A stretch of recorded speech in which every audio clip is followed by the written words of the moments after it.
Hey, welcome to MADDOG'S After Show. That's the AFTR show with the Mad Dog and Cole. I've got Soul Farrell. It's only partying if you're doing it with other people. Sing it, preach.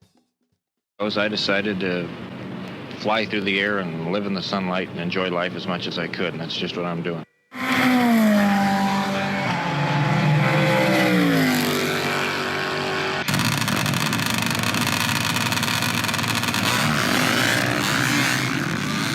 Okay, it's happening. Everybody stay calm. What's the procedure, everyone? What's the procedure? Stay calm. Wait. All right, man. I am so glad to be here. Happy belated Thanksgiving, my friend. Happy belated Thanksgiving. Yeah, thank you. Want to give a shout out to our man Evil Knievel and his wise words of wisdom, just flying motorcycles through the air and living in the sun. Always inspiring to hear those words after a holiday meal, you know? Yeah, for sure, for sure. Let's start this off right with a big thank you to our partners, Kicker Performance Audio, for all your 12-volt audio needs or personal audio needs, whether it's your boat, your truck, your car, your side-by-side, your golf cart, whatever you need. They got you covered. Check them out at kicker.com. Kicker.com, Kicker Performance Audio. And of course, Bomber Eyewear at bombereyewear.com. Bomber Floating Eyewear, the last pair of sunglasses you'll need, even if you live on a lake, because when you forget to take them off and jump in, guess what? They're still there. They're floating. They're floating. Yes, because they're sir. bomber floating eyewear. Yes, indeed. This particular pair that I'm wearing has a ANSI approved, OSHA approved safety lens that is also polarized, which is super handy for those days, whether you're out in the dirt or out on the lake. Just cuts the glare, gives you that little extra visibility. Super comfortable. Bombereyewear.com. Give them a check out. So, of course, the Premix Podcast at the Premix Podcast on Instagram for all your desert racing photo, video needs, and some stuff you might not even need that you look at and go, hey, that's cool. Be sure and check out, give a like and a follow to at the Premix Podcast on Instagram. Much appreciated. Those numbers are through the roof, so nice. Keep it coming. Done. Nicely done. Man, we have capped some great episodes. I think we're up, what are we now? Episode 15, this one. I believe so. I believe this is our quinceañera episode. Yeah. Wow, that was a big word, dude. I'm impressed. And not even English. Yeah, holy cow.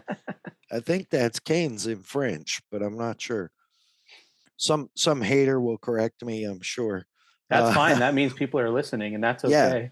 Yeah, we want you to listen. Please listen. Please. I don't mean to beg, but please listen.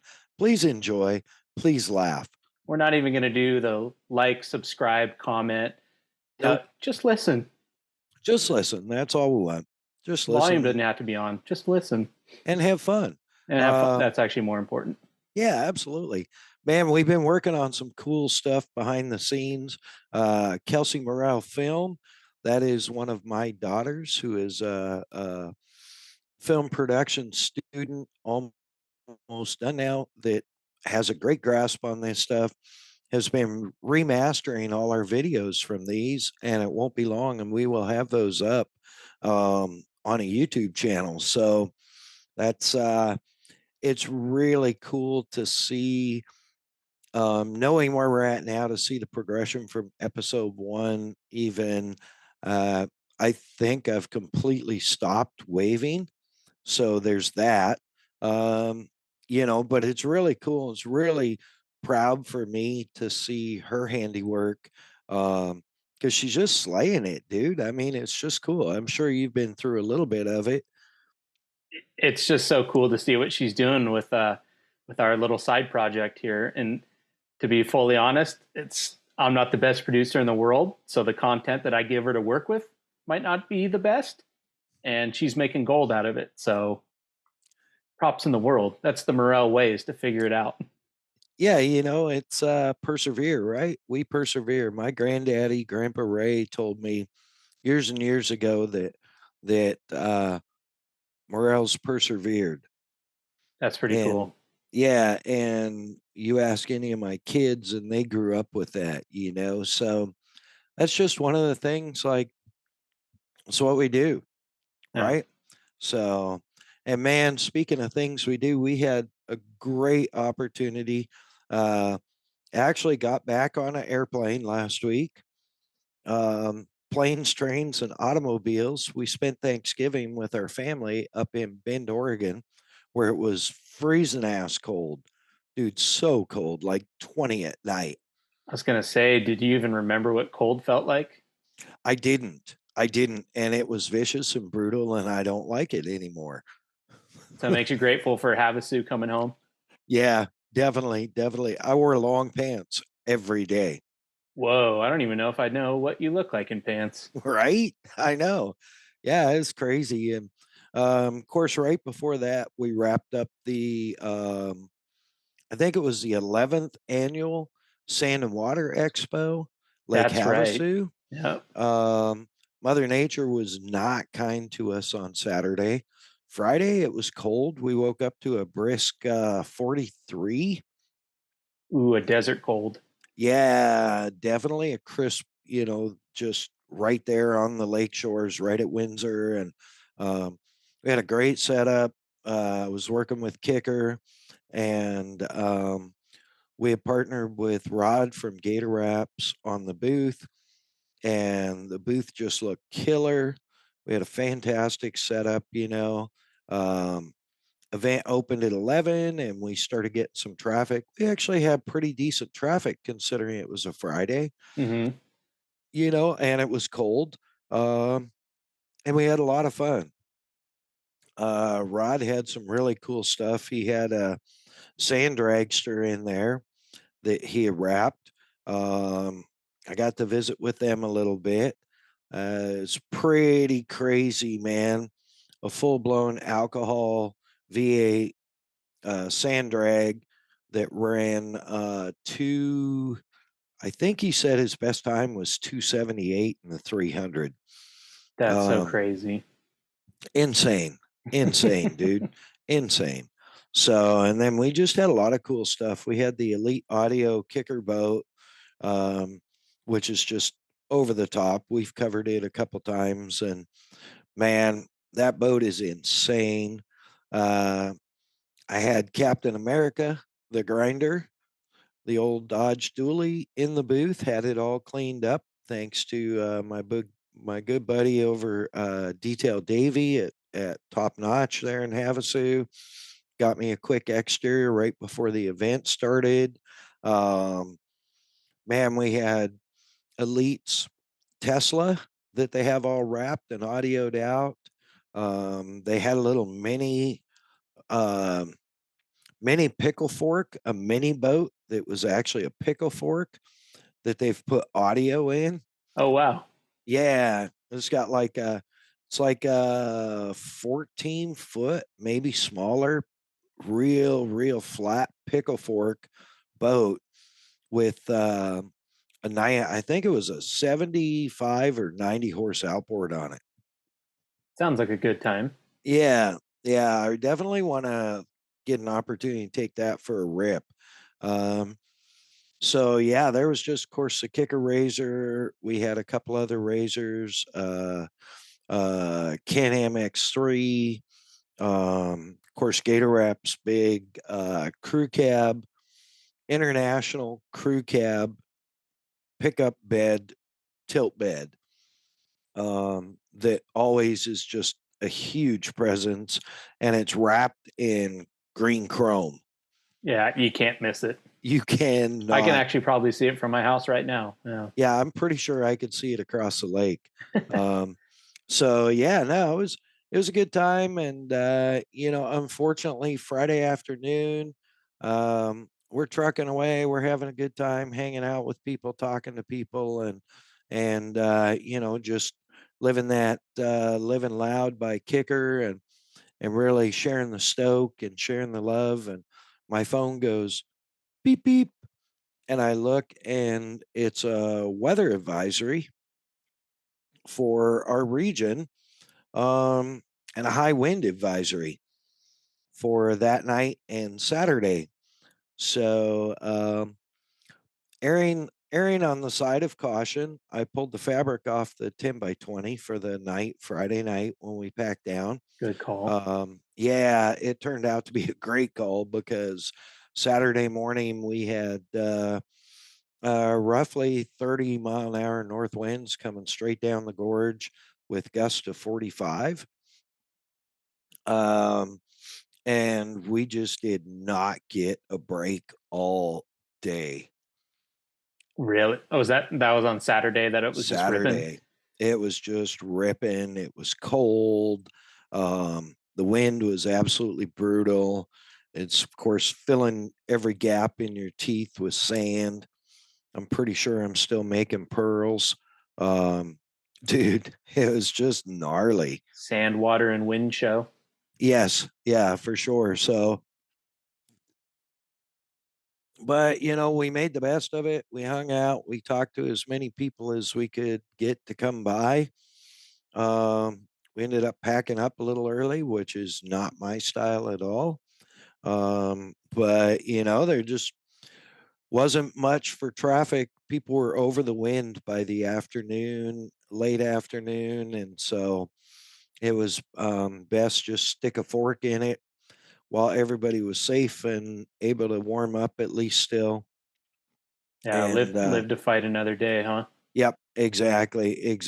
So got everything packed up and loaded up, and went in Sunday morning and finished packing up, and and got home and just carried on. And Monday, the Viking had a friend here for the weekend, um, which they had a great time. Um, Her friend was flying back home to Central Oregon late Monday. So we had booked our flights for late Monday also. But due to the absolutely ridiculous pricing to fly into Bend, Redmond, we decided to fly Monday to Boise and road trip with my daughter and her boyfriend from Boise to Bend. That's cool. So yeah, talk about, like you said, planes, trains, and automobiles. Yep, absolutely. So we made the haul up to Vegas Airport. Got out pretty close to on time, got into Boise on time, and the kids picked us up, and they brought little Ivy, my grandpuppy, with them, and she was more than happy to see her Papa Wheelie.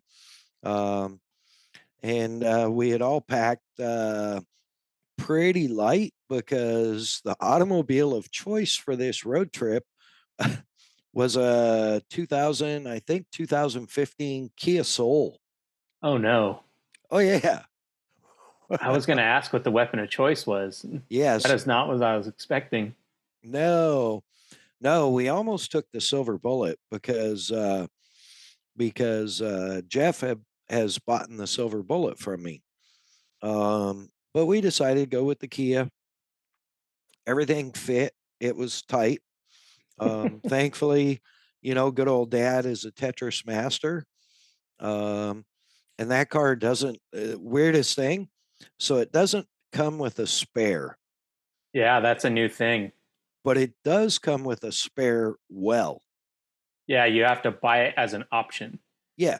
And we found out the hard way on my wife's car because she got a flat and they said that they don't do it so they can get the miles per gallon rating. That wouldn't surprise me. So, that being said, there's lots of storage in a spare tire well. Whether And you're carrying legal stuff or not. yeah. And on the trip back, it made for a great cooler. Oh, that's rad. because we had a lot of leftover fest stuff from the festivities at Thanksgiving. So, dude, just put it all in the spare tire well. We get By the time we got back to Boise, it was still ice cold. So That's pretty genius. Well done. yeah, it worked out pretty well. And um, road tripping across part of Idaho and eastern Oregon, uh, in a Kia Soul. I'm if it wasn't for the company, I wouldn't have done it, Yeah, fair enough. or it wouldn't have been fun. But at least it was fun. And um, man, we got over there, rented this house, for the entire family, and it was great. It was kind of like our MADDOG's Holiday Bash, because we did have the family there. But as you know, Kirsten does uh, manages a website for us. Kelsey's working on the video stuff for us, so we were able to. It was cool too because we were able to sit down and actually have some meetings and lay some direction out as to where we want to go and how we want to get there. And use the hugely intelligent minds of my daughters who are experienced in a lot of this stuff, to actually advise me on what the best way to get to where we're going is. Yeah, So you got some good people in your corner. yeah, absolutely. It was, and of course, it was great to hang out with the grandkids. And dude, we just had such a good time. And of course, I mean, this should be definitely the leader on the title for episode 15, Pie Night. Pie night. Yep. I was jealous seeing those Snapchats. Yeah, I could see that look in your face, like, when are you going to get to Pie Night? I was like, Um, I'm looking forward to it for you. yeah, so for those of you who do not know, my mom started a tradition about 20 years ago, um, at Thanksgiving, because as kids grew and kids got married and had commitments with in-laws and et cetera like that, it was harder and harder to get the whole family together for Thanksgiving dinner. So my mom invented pie night. And what pie night is the night before Thanksgiving, the Wednesday before Thanksgiving, the entire family, their friends, in-laws, whatever, all get together and bring desserts. And you just hang out for 2 or 3 hours and eat dessert. Because, as you know, you're often so stuffed after Thanksgiving, literally, that it's miserable to try and choke down 2 or 3 pieces of pie. And then you got leftovers for days of sugary pie. Yeah. Yeah. So we just all get together the day before and have, in essence, dessert for dinner, which is, for me, yeah, that's what it's about. What happened to you can't have your pudding until you eat your meat? Does not apply. That's the Morel way. Yeah, it's America. This is America. We eat pie on Wednesdays. Yeah, it looked like you had quite the array of options there. I mean, it looked like obviously everybody's into it. So Yeah, and it's really cool. Even the young teenage, you know, great nephews and great nieces are now starting. They're so into it that they're making stuff themselves, that they want to bring to pie night. And it was really cool. I think we had just over 40 family members and wow. extended family, but mostly family. Um, we had, I think the count was 20 pies and 20, cakes 20 and pies for 40 people. yeah. And then this year, my niece organized everything. We had it at her place, and so this year, she added the addition. She Usually we get together a little later, but they were like, let's get together a little earlier and bring some finger foods also. So we had appetizers and dessert. Interesting. Did it work? Or are It we was going to go? awesome. Okay, I was going to say, are we going to go back to the OG way next year? No, I think we should keep it this way. I'm a fan of finger foods, anyways. I'm a fan of appetizers and the holiday creativity that, Bread, yeah. yeah, yeah, yeah. So, we had everything from, uh, I think salmon that my brother had caught and smoked, Oh wow, like nice. candy smoked and put on like, you know, little chunks on crackers with a little spot of like dill cream cheese or whatever. Sounds so good right now. Yeah, right. I know. I'm making myself hungry. We had everything from that to little smokies, um, done in the crock pot for like 10 hours with barbecue sauce, and another one with somebody, I did the barbecue sauce ones. Someone else did the teriyaki. Um, and it was just killer good time and hanging out with my folks, and just feeling um really, really blessed, for the fortunes of the year and the fortune of being able to spend that kind of time with so much family. Watch the little kids play together, my grandkids playing with my brother's grandkids who, you know 20, 25 years ago, it was our kids that were playing together and, locking each other in closets. And so, it's really rad to see that. Super cool. And, we got on to, I'll tell you, if you want a test of your abilities, especially after you haven't cooked a big meal, a big fancy meal in a year, like since Christmas last year. Um, do a 16-pound turkey with all the trimmings in a rented house. Yeah, that sounds very cooking TV show esque Yes, challenge. Yeah. yeah, it was. And then adding things. My oldest daughter, uh, the bug we call her, um, is a highly, highly, highly accomplished um, dessert chef.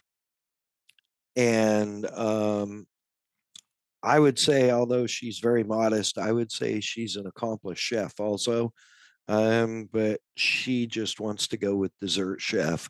Uh, but working with her in the kitchen, I've worked with her in the kitchen since she was probably 4 or 5 years old. So, I was um, going to say the listeners and might then not what? know, and you're going to be humble about it, but between one of Uh, us, there is another chef on this show. yeah, you're correct. That was a whole nother life. But yes, yes, that was actually one of my um, first chosen careers, I guess, where I was actually educated to become something, um, instead of just hopping on a motorcycle and going for it. Um, and thankfully doing something good once in a while. Um, I did a lot of good for a lot of years, and just kind of outgrew it, I think. Some people stay with it and continue with it and do extremely well. And, I think looking back, if we had um, the avenue of social media back then, um, one half the shit I said, I probably wouldn't have said. But the other half is, I think those days would have been a successful TV series. Yeah, no, I can believe it. Yeah. So it was good times. But yeah, so all my daughters can cook. All my daughters are very talented in the kitchen. Um, so it was, just exceptionally cool to work with them. And as it was like you've seen the madness on some of these TV chef shows and restaurant shows. The madness is they're getting ready to go to plate, if you will, Yep. you know, and it was no different in the kitchen of that poor rental house. Um, I had myself, two of my daughters, my son-in-law, who is um, quite skilled sommelier and was helping Really? in the kitchen. Yeah, yeah. Wow. He's also a professional structural engineer specializing in seismic activity protection, I Dude, believe. this has got to be the most wild Thanksgiving ever. You got 25 chefs, 300 pies, Kia uh, Soul. Yeah. yeah, it was crazy. We had a great time, and Kirsten, my daughter that we road tripped with, um, loves to do, and I can't say it. Sure. How do you say? Charcuterie. Thank you. Charcuterie. Char charcuterie. Crackers and meats. Yes. Um, but she is incredibly skilled and just does a beautiful presentation. So um, we had a nice healthy breakfast that morning that I cooked for everybody. And of course, mom and the girls, had their mimosa and their mid-morning naps. Um, and we got to the charcuterie that Kirsten made with the help of Kelsey. Um, just absolutely gorgeous. Now, did it stop me from digging in? No. Um, but it was just, it was really good. And then onward and upward, into dinner, we did a 16-pound turkey and 5.5-pound ham. Very nice. Because one of my kids does not like, one of my daughters is not a fan of turkey. It's nice to have variety, I guess. Yeah, so why not do a little bone-in ham with a little, bourbon red pepper, uh, brown sugar glaze. Dude, we're gonna have to stop this episode. It's almost dinner time and you keep talking like this.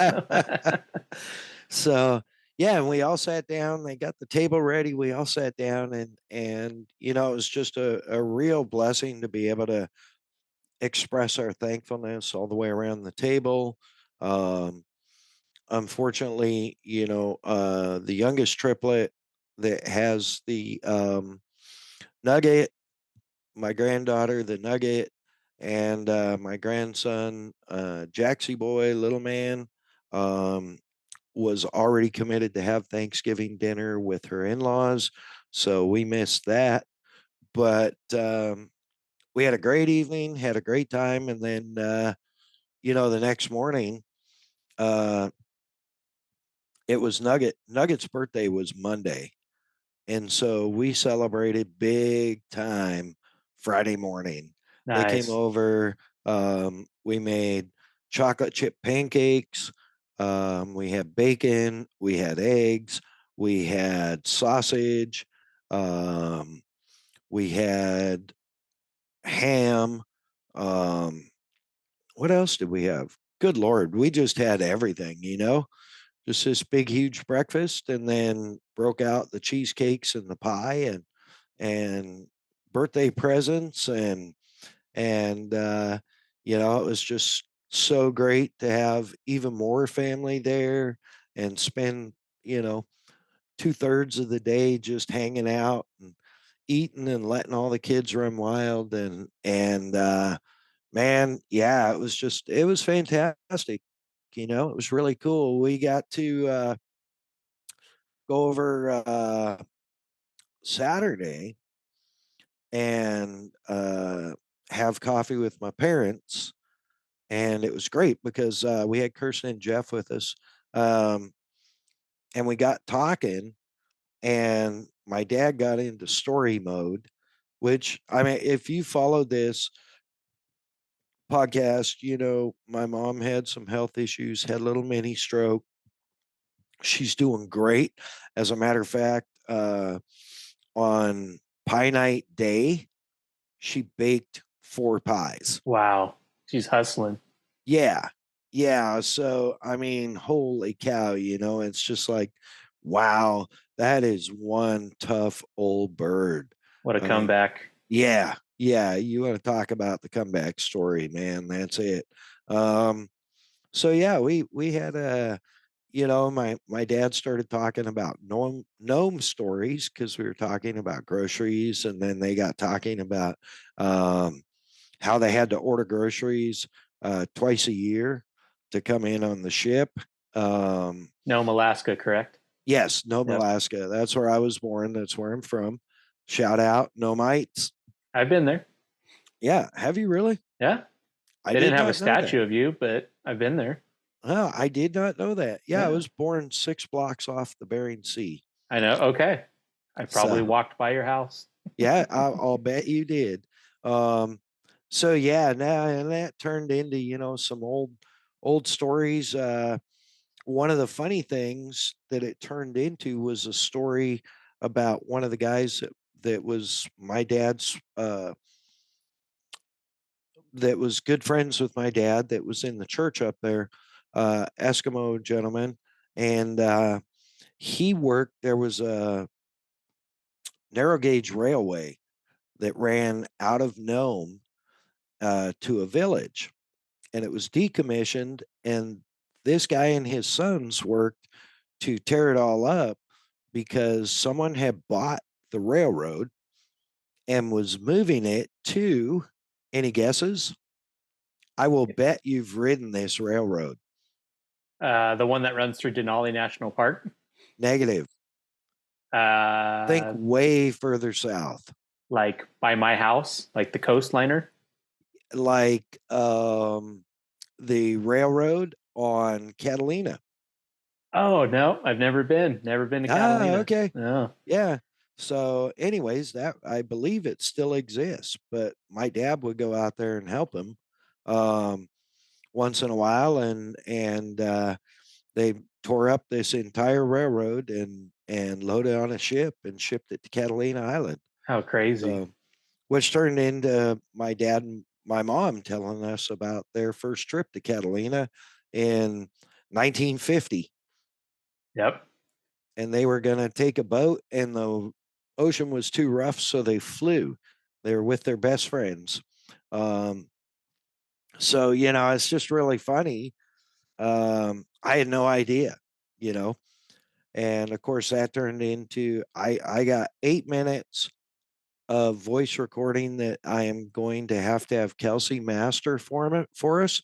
Um, and at some point, we're going to play some of that 8 minutes of my dad talking about his first car, um, and his second car, and his third car, and some of his adventures. And it was really cool to be able to hear some of that, but even more so to know that that was being shared with my kids, Yeah. right?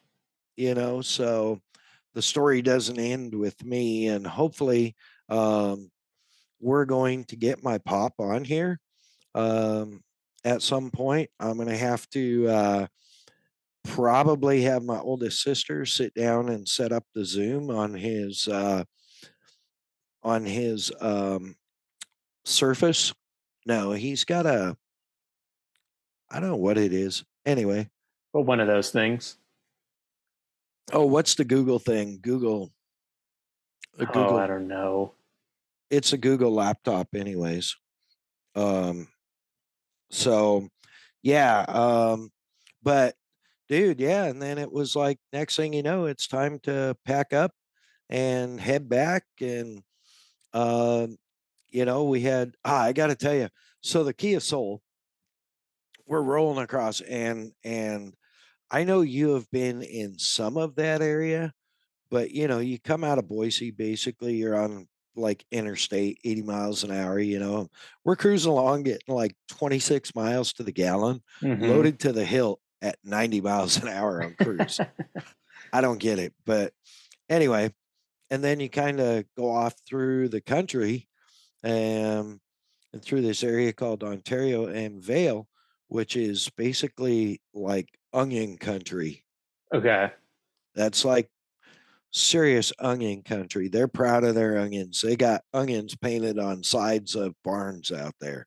Um, so yeah, and then you kind of go up through the mountains a little bit, and it's really cool because it's still, even though you're on a highway, you go along this river, and then you kind of go up through the mountains and back along the river, and then up through the. But it's really easy to get a vision for what the um, early settlers went through, you know, going wagon train and horses up through there and stuff like that. It was really, really a vision into the west of the Pacific Northwest, you know? The Oregon Trail, like the real deal. And Yep, the real yeah. deal, man.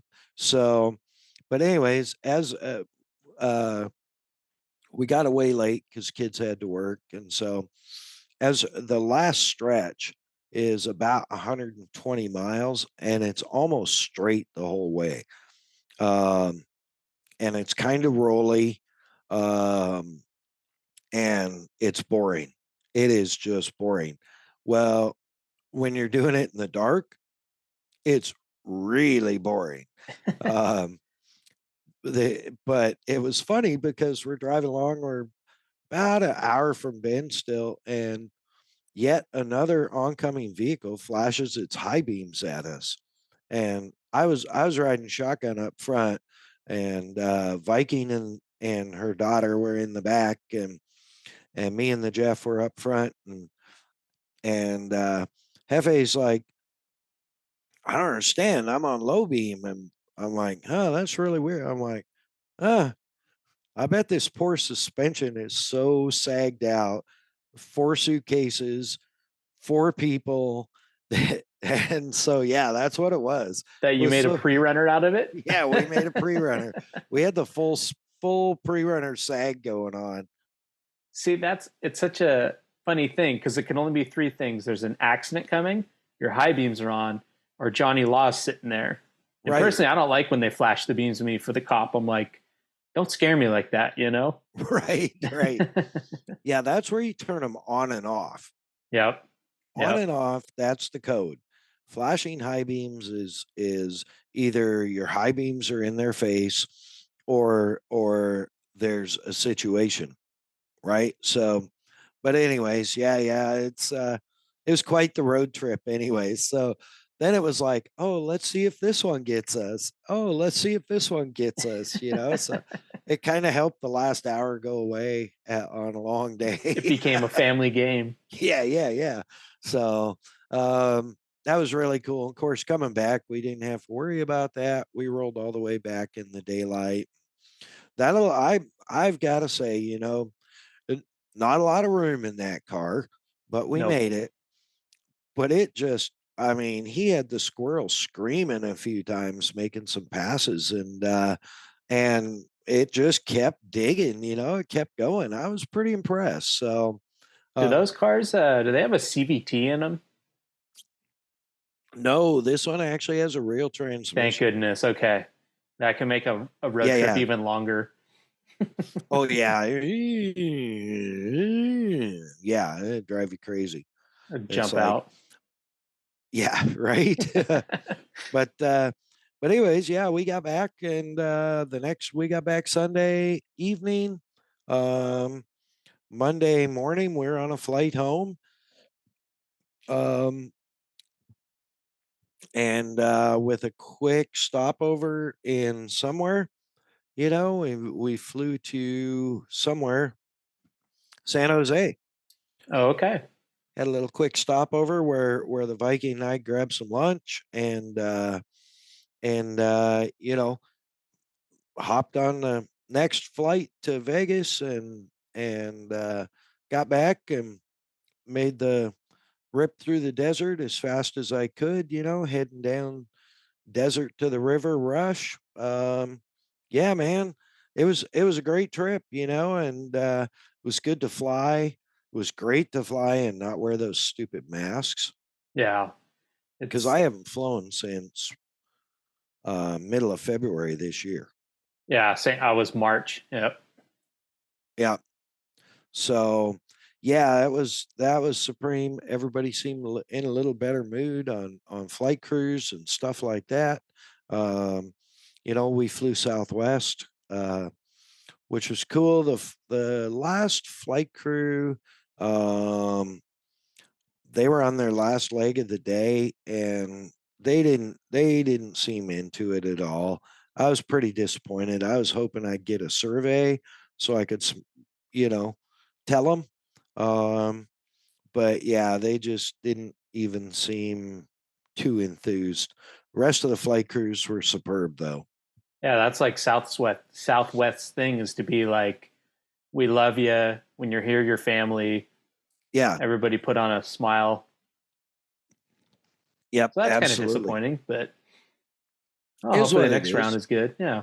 Yeah, yeah, for sure. So, and then yeah, it's just been it's time of year to start working on cleaning up the office. And now today, although this won't be live today we're recording on December 1st. So I would imagine Viking will start bothering me. I have a rule that no Christmas decorations go up before December 1st. Um, so I already heard a casual mention, although I pretended like I wasn't listening today about the Christmas tree. So Ooh. I'm guessing that's coming. We have to get that stuff prepped. And I'm like, we have a 7-foot lighted palm, like the Corona palm tree, Yeah, that's rad. Do that. Yeah. Why do we need a Christmas tree, So, I say just go uh, grab a sage bush from outside and throw that in the house. right. Well, we have a fake because I don't like cleaning up. So it's like, yeah, we'll get that done sometime here in probably the next few days. And other than that, just meetings. Um, had a little electrical issue on the kicker razor I had to fix.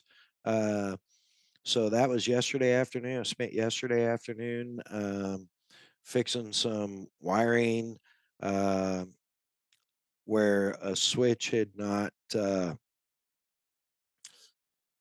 a switch got tired of being on, got tired of working, conducting electricity. So um, it caused a little bit of issue.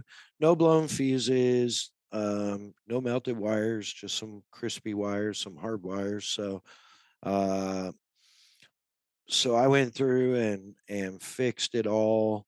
And I really do not like doing electrical. Um, I do it because I can, and it needed done, Yeah.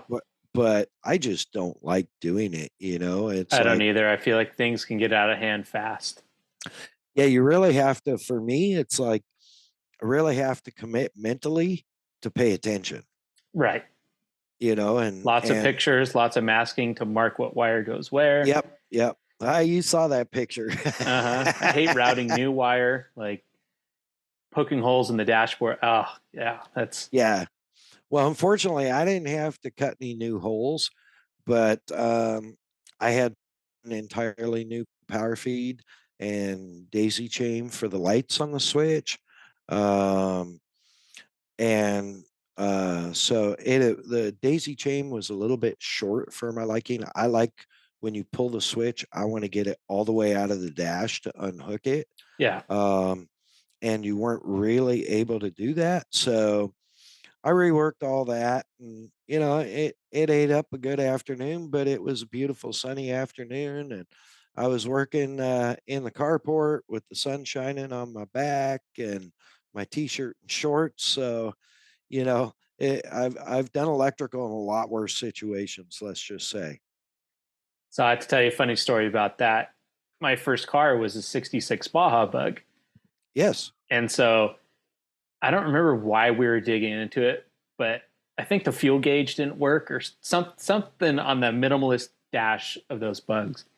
And it had a fiberglass front end, so with Zeus fittings. So I pulled the fiberglass off, and my dad's looking at this rat's nest of a wire that the previous owner just hacked this thing to death.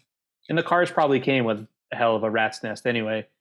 And he looks at it, and he's a Volvo master technician. He looks at it and he goes, you know what? The other 99% of it works. I'm not even going to screw with this thing. We put the fiberglass back on, and that's how we wired that car. And I don't blame him. At first, I was a little sad, but then the more I do wiring on cars, I'm like, yeah, we could have made a lot bigger mess than what we started with. Yeah, it's one of those where it almost would have been better just to take everything out and start from scratch. Start brand new. But I had to go to work, so that wasn't gonna happen. That's that's something we used to do. And that was probably one of, I mean, I would literally rather check like big end gap building a motor, which wasn't my favorite, but I would rather check big end gap and main bearing gaps than build wiring harnesses. Yeah, I would agree with that. But in 11 years, we built 15 cars and I built 14 wiring harnesses. I think I could still build a wiring harness for a street stock or a super stock in my sleep. Yeah, that's all simple in hindsight. Yeah, it really is. It really is. And I never messed with any of the wiring like on the race bikes or anything like that. I never had to, that wasn't in my wheelhouse really. No, and it's talk about even simpler. It's not, I mean, if you have an electrical failure, that's pretty rare on that stuff. So yes, absolutely. So, but yeah, I used to just lay it all out and tie one end in a knot and okay, I know I want this color here. This is lights for oil pressure gauge and fuel gauge and or tachometer. Of course, we didn't run a fuel gauge. I think on on the super stock that we toured with, I think we ran as well as temperature, oil pressure, water pressure, oil temperature, engine oil temp, and tack. And I think keep it simple. Yeah. And on like the sportsman street stock, man, on the hobby stock, I ran an oil pressure light. Yep. A dummy light. Yep. And a tack. And away she goes. And a temperature gauge. Oh, you did? Oh, fancy. Yeah, mechanical though. Mechanical right. temperature gauge. Yeah. On the upper level, I mean, those were $500. The bomber stock, the claimer cars were $500 claimer cars. You didn't want to put a lot of time into them. No. Street stock and sportsman, depending on the driver, like when I built the Monte Carlo SS for El Toro Loco, on that car, you've seen pictures of that, the purple car. Yep. On that car, I actually ran a tack light, a shift light, and I ran an low oil pressure light, and I ran a temperature warning light because I could never get some bitch to look at the gauges. Oh, so you had to make it as stupid as possible. Yeah. You had to have your green, yellow, and red light on the dash. Yep. Yeah. Literally, there was just 3 red lights. Oh, yeah. Okay. Yep. And I wrote on the dash underneath them what they were, because I had to have a telltale tack. How many RPMs you turn? I'm not sure. I think about 6,500. I'm like, well, I don't think you're turning 6,500. No. Yeah, I'm pretty sure. I'm like, did you look? Well, no, not directly. But I felt it. I'm like, Dude, that's so weird to have a driver that doesn't. I mean, everybody's got their own style, but if anything, guys get too fixated on the gauges, right? Right. Yeah, that was me. Like, okay, where's the tack? Where's the oil pressure, And having to that's I think coming from bikes where you didn't have anything, you had some little lights and a tack, and that was it, you know. Um to where all these gauges, it's like, ooh, I have all this stuff to look at. Information. Yeah. Yeah. Yeah. And so, um, but yeah, on that car, I believe I mounted the gauges in the center of the car um, because I was the only one that used them Oh, yeah. Okay. as the crew chief. So, yeah, it's like, good times for sure. So, but building wiring harnesses on that stuff, it just became so easy. And now, growing up working with my pop in the shop and stuff and on all the classic Volvos, especially um like the Jensen Volvo P1800s that we worked on, those all had Lucas wiring. I have no clue what that is. It's English. Okay. Like what Jaguars use Okay. or used to use, and you know how bad old Jags were. Um, these were not any better. They were horrible, and trying to trace them down and like learning to read. I took electronics class in school so that I could read the schematics, Yep. and just hours and hours. And you come to find out your gauges aren't working because one of the backlight bulbs is out. Yeah. after after going through everything, Yeah. it's a mechanical issue. Yes. Yeah. And it's like, man, okay, lesson learned, Yeah. So, yeah, but man, so yeah, we're just dude, we are getting close to wrapping up for the year. Um, Sam Water Expo was my last job this year for Team Kicker, and I'm so grateful to have done so many jobs and seen so many different things and so much activity with them. I'm just really grateful for the Kicker team, Jeremy, Roger, Ron, Sandy, all those guys that just support me, um, and now support us. Um, so grateful for them, I got one more stab this year. Wednesday, um, I will be heading back to Mother G. Are you? Oh, it's oh, that's right. Red Bull Sand Scramble. Yes, indeed. All Red Bull right. Sand Scramble. I am blessed to have gotten the call again this year.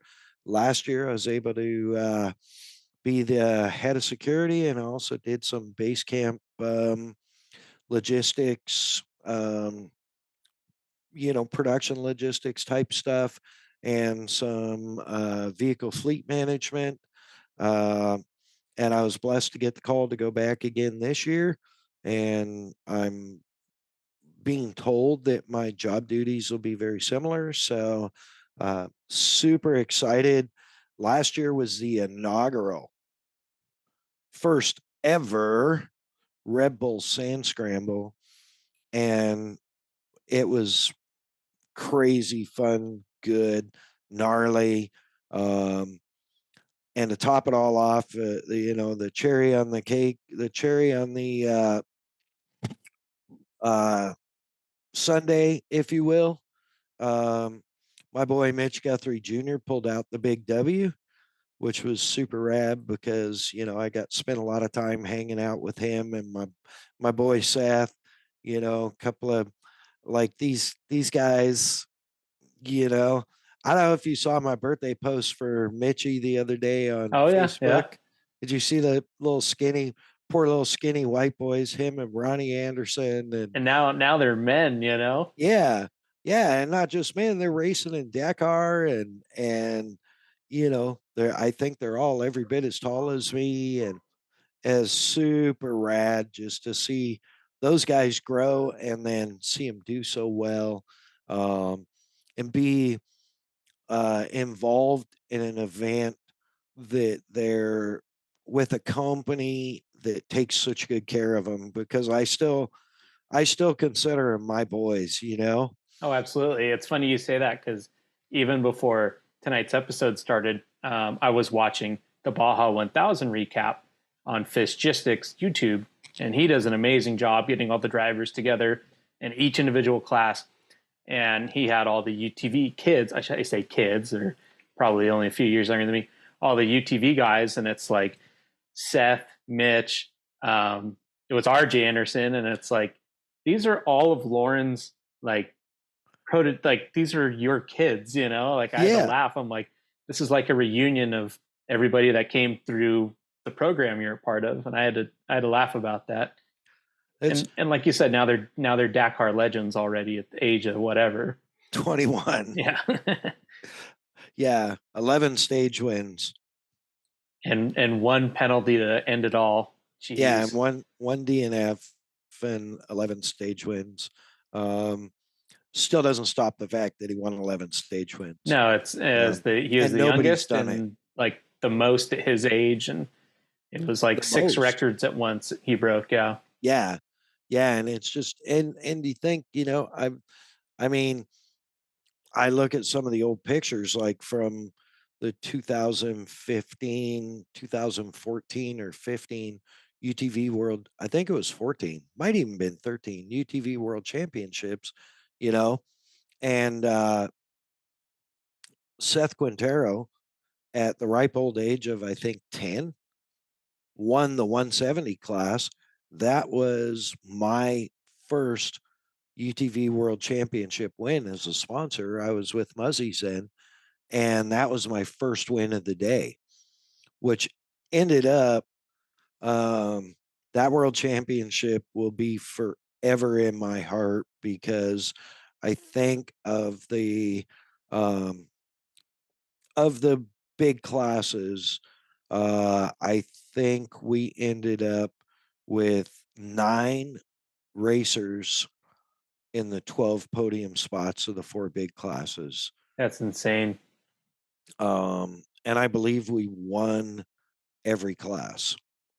Seth won, Brandon Sims won, Jacob Shaw won, you know, and you look back at that and it's like, and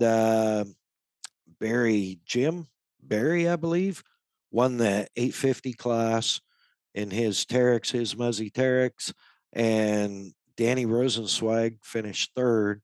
I can't remember who came in second in his Muzzy's John Deere Gator. How crazy to think back in those times. Right? Yeah. Right. So, you know, very special times, you know, and man, what you're saying about those guys, you know, and your thoughts, like, is very kind. It's very kind. It's very touching. Um, yeah, man, I'm about to get a little emotional, I think. I'm very, very, very blessed to have been able to work with such incredible talent, um, and such great people, and maintain them as friends, you Yeah. know, and see them grow and prosper, and you know, it's like Anderson brothers, you know, RJ, Ronnie, and Randy, the dad, team ran the Baja.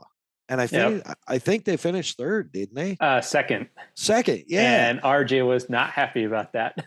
I'm but he's sure a he racer. wasn't. Yeah. He is a racer, and I'm sure Randy wasn't happy either, you know, and because he's a racer, and you know, maybe someday we'll go into all those stories, but that family has been a great supporter of me, and they're great kids. Randy's a great guy.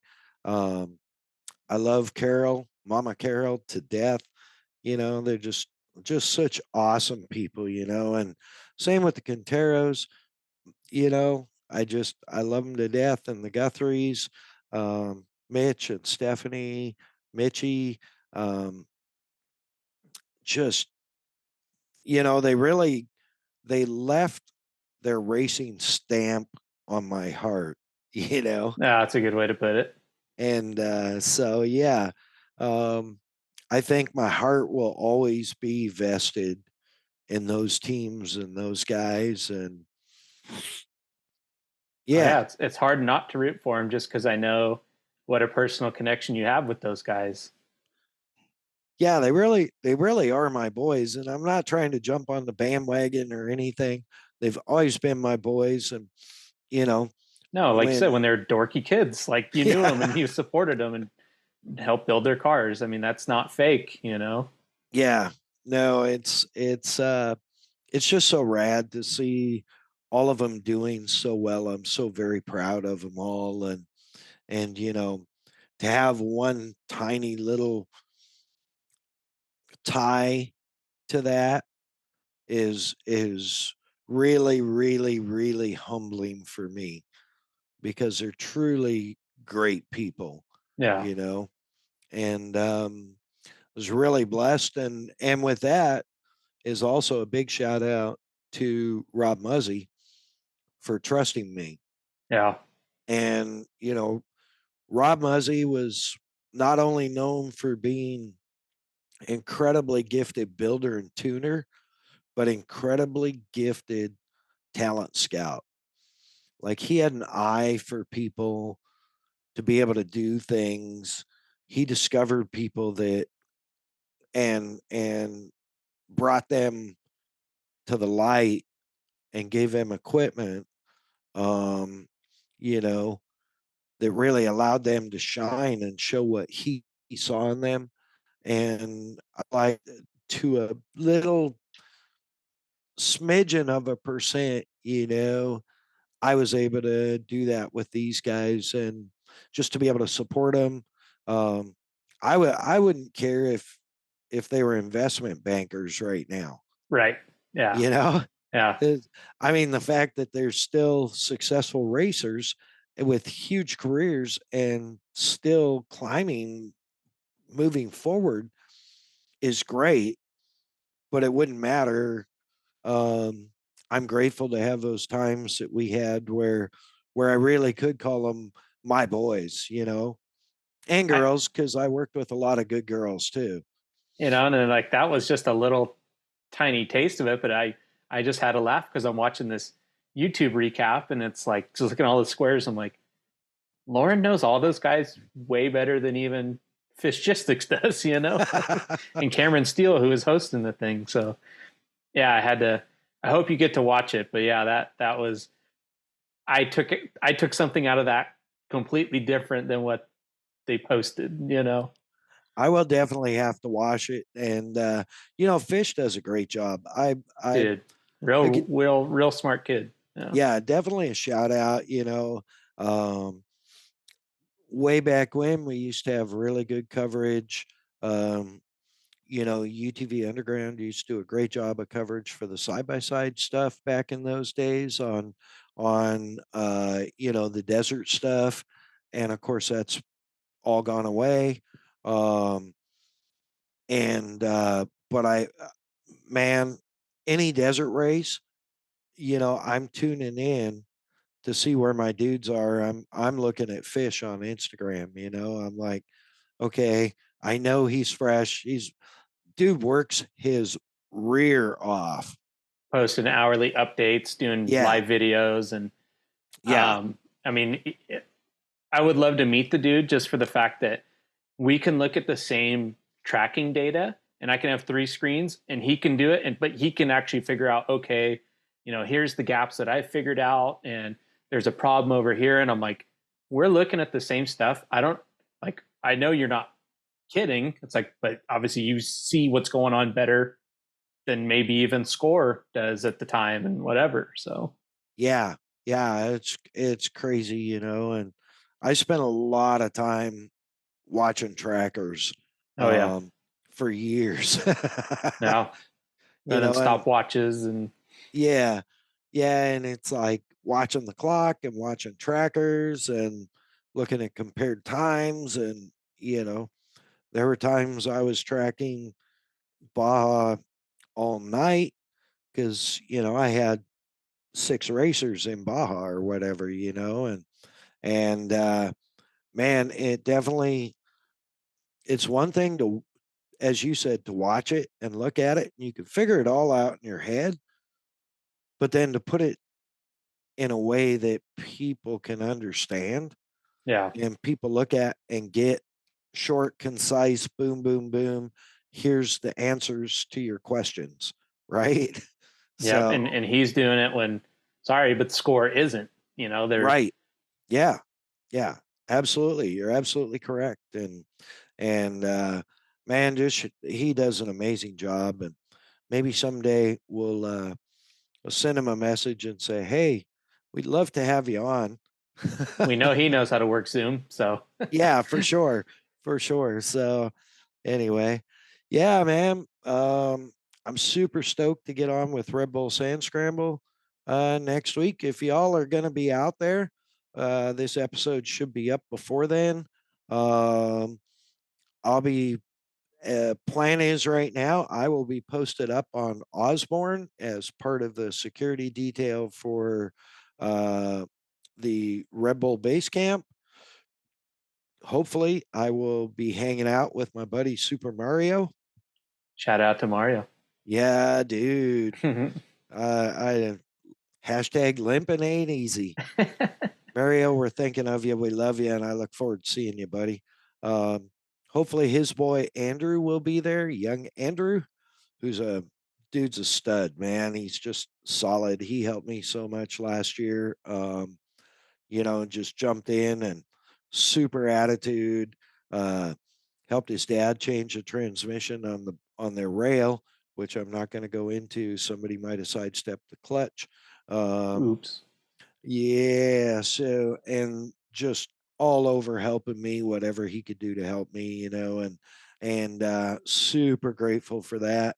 Of course, I get to spend a week with the general again, Mr. D Butts. Look forward to that. Always look forward to working with him. Dude's got the work ethic of a red ant, man. Just never ever quits, and so um, huge respect for that man. Um, and he's a veteran, Most importantly. so props, respect. Um, and he worked with Pastrana on the Evo Knievel tribute jumps. So there's that also. That's a wild documentary. Yeah, yeah. So when it's most obvious on the fountain jump at Caesars, um, when he makes his wheelie run and speed run and all that, comes back and takes his cape off. Travis takes his cape off and hands it off to my man D Butts. So, and 5 minutes of fame right there. yep, Yep. slaps him on the back and sends him into, you know, never ending glory right there. So he's worked with TP a lot, and he does a lot. Matter of fact, he helped build the straight rhythm on the beach. Oh, yep. That was just a few weeks. Yeah, about a month Yeah. ago. Yep. Yeah, about a month ago. So yeah, super cool. Anyway, um, always like working with him, and should be pretty cool. And I'm looking forward to that. And we'll get a recap probably after that. I'd like to get a guest on before then, but we will work on some of that in a minute after we get off the air. And other than that, man, thank you to our partners, the Premix Podcast at the Premix Podcast on Instagram, ThePremixPodcast at the Premix Podcast, all one word. Uh, all your updates on desert racing, desert pictures, and other amusing and cool anecdotes. Did I use that right? I don't know. Sounded Oh, good. I didn't. I had no idea. as I long was as it just rolling sounded with good, it. I don't care. That's Yeah. fine. Yeah. And of course, kicker.com. Kicker Performance Audio, Kicker Marine Audio, Kicker Off-Road Audio for all your premium audio needs, whether it's car, truck, Jeep, motorcycle, your V-twin, your off-road buggy, your sandrail, your golf cart, your skateboard, personal audio, headphones, earphones, earbuds, Bluetooth speakers, even waterproof, weatherproof, damage-proof patio speakers. Kicker.com. They got it all. Hit them up. Bomber Floating Eyewear. Tommy the Bomber Bonacci, thank you so much for your support, your continued support. Thank you for making an incredible product. You can find anything you're looking for at bomber.com. No, that's not right. Bombereyewear.com. There you go. Bombereyewear.com. Everything from your standard aviator style, which the Viking wears frequently, to these boogie bombs in limited edition mono series, as you can see with the limited print. Well, you can't see on the podcast, but when you're watching the video, you'll be able to see. Thank you for your support. Anything you need there, safety glasses, amber glasses, amber safety glasses for shooting, whatever you need, any style, any lens, bombereyewear.com. With that, of course, thank you to the most incredible producer and co-host a man could ask for and great friend, Cole Trickle Dickle Farrell. Thank you for having me along for the ride. Dude, thank you. And you have to send me that link for the fish sticks. I will. Yeah. Just because that really got at my heart, bro. You really got me in the feels. Well, good. I try. You're doing a great job, and we're grateful. Of course, thank you to Kelsey Morrell Film. Yes, absolutely. At Kelsey Morrell Film. That's KELSEYMORRELLFILM on Instagram. Give her a like and a follow. If you have some film needs, I know right now she is wrapped up doing some TV commercial stuff for Dinner Cruise Company in Portland that runs 3 different boats and also does a Christmas light tour with a 40-foot jet boat. It sounds like a good time. Yeah. As long as you're in the boat, not the captain. As it turns out, the captain is her boyfriend. Oh. Captain Peck. Shout out Captain Peck. Yeah, for sure. He gets it's an open fly bridge on that boat. So I don't know if I actually want to be cruising the Columbia or the Willamette River in a 40-something foot jet boat in a open fly bridge in the middle of winter at night. Different strokes, different folks. But that boat is his boat that the company has assigned to him. And so I know he was looking forward to it, although he was not looking forward to being cold, being a Southern California and Havasu person. But I wish them the best. And I know Kelsey's working on a big TV commercial for them. So if you do need something done, you got to get a hold of her, give her a little time to get back to you. I can tell you also she's quite busy working on editing our mess and figuring stuff out. And if you end up watching this, just sat on my cord. Anyways, all right. So yeah, if you're watching this on YouTube when we get them launched, wow, definitely give us a thumbs up and drop a comment. Way to go, Kelsinator. She's a beast when it comes to this stuff. She truly makes it look easy. Again, shout out to my family. Just had such a great time over Thanksgiving. All my friends, we're going to try and catch the Havasu Parade of Lights Saturday night. Nice. That looks so fun. Oh, yeah. We got a special invite for the Havasu Parade of Lights. And if that all works out, We're going to have some fun. I'll have some stories to tell there. So, Beautiful. all right. And with that, I think we're going to call episode 15 done. And I am your host, the Mad Dog. Please give us download. Check out all the episodes. We appreciate you. And I think we're about ready. My throat is saying you're done. It's time to sign off. So, Cole, what you got? I will be out at Barstow this weekend for the Mojave Off-Road Race. I'll be out there taking photos. So if you see a white Ranger that's got all the paint falling off, you'll know that's me. Nice. Yeah, if you're out in Barstow, catch Cole, give him a slap on the back, tell him how much you appreciate all he does, and for the Premix podcast. All right, that's it for episode 15. Mad Dog out. Later.